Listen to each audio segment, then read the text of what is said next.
კიბერუსაფრთხოება მოსკოვსა და ვაშინგტონში ელჩების დაბრუნება ალექსეი ნავალნის პატიმრობა აღმოსავლეთ უკრაინაში მიმდინარე კონფლიქტი და უკრაინის ნატოში შესაძლო გაწევრიანება. ეს ის საკითხები იყო, რომლებზეც ამერიკის შეერთებული შტატებისა და რუსეთის პრეზიდენტებმა ჟენევაში გამართულ ისტორიულ სამიტზე ისაუბრეს. თუმცა 4 საათიანი შეხვედრის დღის წესრიგში საქართველოს საკითხი საერთოდ ვერ მოხვდა. ეს ფაქტი კი თავად ამერიკელი ანალიტიკოსებისთვისაც მოულოდნელი აღმოჩნდა, განსაკუთრებით კი შეერთებული შტატებისგან. The Heritage Foundation-ის საგარეო პოლიტიკის ცენტრის დირექტორი ლუკ კოფი ჯო ბაიდენის და ვლადიმერ პუტინის სამიტს ტვიტერზე აფასებს და წერს, რომ პრეზიდენტებს საქართველო ერთხელაც არ უხსენებიათ, რაც მისთვის დაუჯერებელია. ლუკ კოფი მიიჩნევს, რომ დასავლეთში საქართველოს მეგობრებმა მეტი უნდა იმუშაონ. დასავლეთში საქართველოს მეგობრებმა მეტი უნდა იმუშაონ, რომ რუსეთის მხრიდან აფხაზეთისა და ცხინვალის ოკუპაცია საერთაშორისო დღის წესრიგში დაბრუნდეს. საქართველოს 20% არის ოკუპირებული. თითქმის დაუჯერებელია, რომ საქართველო ერთხელაც არ იყო ნახსენები არც პუტინის და არც ბაიდენის პრესკონფერენციაზე. ორი ქვეყნის ლიდერისგან უკრაინასა და საქართველოსთან დაკავშირებით ღრმა დისკუსიას ელოდა თბილისიდან ცოტა ხნის წინ წასული სენატორი რობ პორტმანიც თვლის, რომ ბაიდენის ადმინისტრაციამ რუსულ ოკუპაციას მკაცრი რიტორიკით უნდა უპასუხოს. რუსეთში ამერიკის შეერთებული შტატების ყოფილი ელჩი და ბარაკ ობამას ყოფილი მრჩეველი მაიკლ მაკფოლიკი მწუხარებას გამოთქვამს იმის გამო, რომ საქართველოს საკითხი, რომელიც 10 წლის წინ ბაიდენი პუტინის შეხვედრის მთავარი თემა იყო, დღეს დღის წესრიგში აღარ დგას და ოკუპირებული ყირიმის ბედს იზიარებს.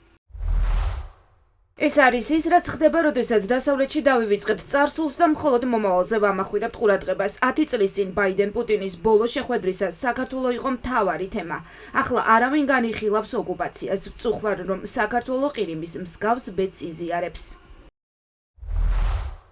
მოხარული ვარ, რომ პრეზიდენტმა პუტინთან შეხვედრისას უკრაინის საკითხზე ისაუბრა. სიტყვები უბრალოდ საკმარისი არ არის. ჩვენ უნდა შევიყვანოთ უკრაინა და საქართველო ნატოში, ხოლო ბაიდენის ადმინისტრაციამ ძლიერი რიტორიკა უნდა შეუსაბამოს მკაცრ მოქმედებებს.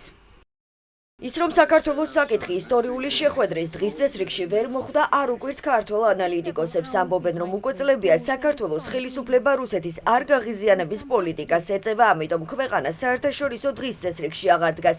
ექსპერტების აზრით არსებობს ობიექტური მიზეზებიც, მათ შორის ის, რომ ორი ძლიერი სახელმწიფოს ლიდერებისთვის მნიშვნელოვანი სხვა უფრო პრიორიტეტული საკითხებია.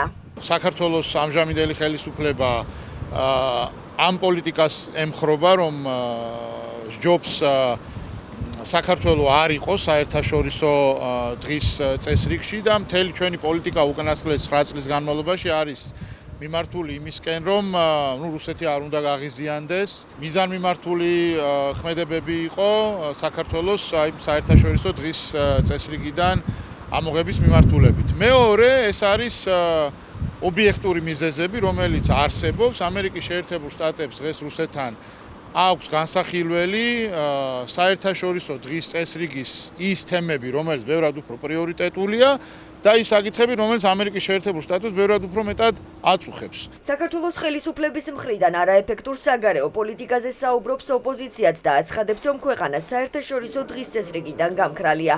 ოპონენტების შეფასებებს არ იზიარებენ მართულ გუნდში, სადაც დარწმუნებულნი არიან, რომ ბაიდენი პუტინის შეხვედრაზე თუნდაც რეგიონული კონფლიქტების კონტექსტში საქართველოს განხილვის საკითხი იყო.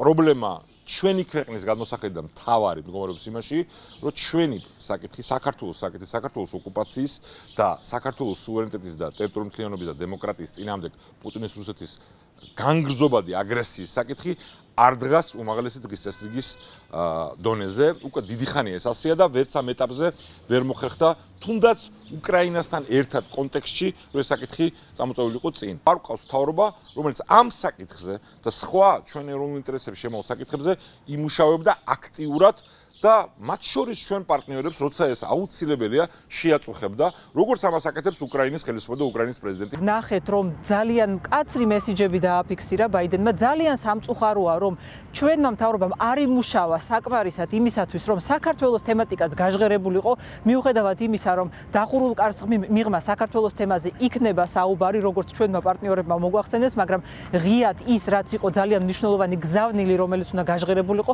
სამწუხაროდ ეს არის ჩვენი მთავრობის ცუდად მუშაობის შედეგი. საქართველოს პრაქტიკულად გააქრა საერთაშორისო დღის წესრიგიდან, იმიტომ რომ უმწვავესი საოკუპაციო პრობლემა გვაქვს ქვეყანაში სამწუხაროდ გუშინ როგორც ჩვენთვის ცნობილია ეს კონკრეტული პრობლემა რომელიც არის საქართველოს ოკუპაციის პრობლემა რომელიც გრძელდება უკვე ამდენი წელიწადი არ იყო განხილვის საგანი სწორედ იმის გამო რომ საქართველოს საგარეო პოლიტიკა ბოლო წლებში არ არის კონცენტრირებული და ფოკუსირებული დეოკუპაციაზე ჩვენი ამოცანა უნდა იყოს სწორედ რომ არც ერთი მსგავსი შეხვედრა არ ჩატარდეს ისე რომ საქართველოს დეოკუპაციის საკითხი არ იქნეს წამოწეული. ის რომ პრესკონფერენციაზე, ასე ვთქვათ, ამაზე საუბარი არ იყო, ეს არ ნიშნავს იმას, რომ იმ 4 საათიანი შეხვედრის დროს საქართველოს განხილველი არ ყოფილა და ამის ნათელი და მკაფიო დადასტურება არის რუსეთთან ურთიერთობის სტრატეგია, რომელიც ევროკავშირმა ცოტა ხნის წინ მიიღო და იქ საქართველოზე ცალკე,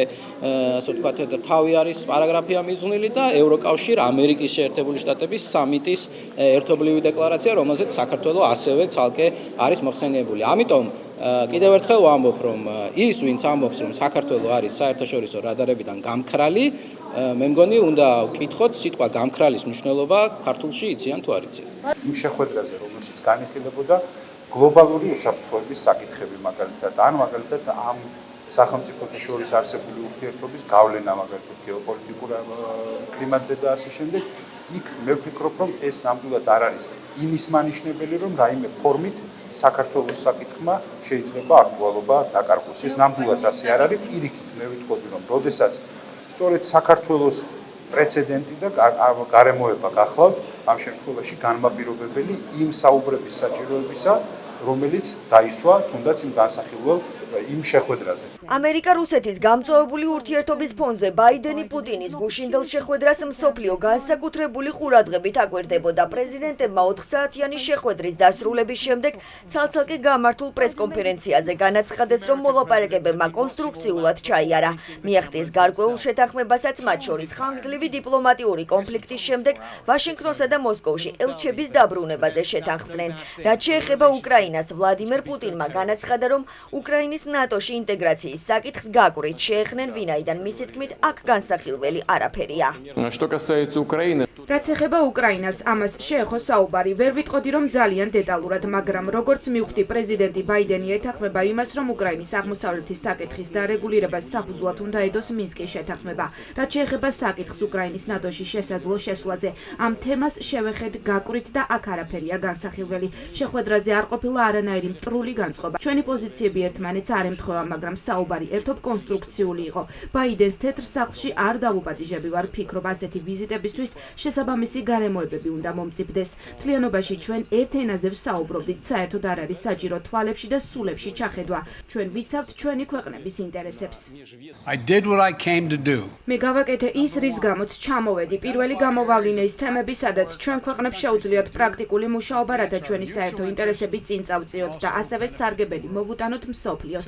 მეორე, პირადად ვუთხარი, რომ შეერთებული შტატები მზადაა იმ ქმედებებზე საპასუხოდ, რომელიც არ შეესაბამება შეერთებული შტატების ან ჩვენი მოკავშირეების ინტერესებს და მესამე, მკაფიოდ განსაზღვრო ჩვენი ქვეყნის პრიორიტეტები და ღირებულებები.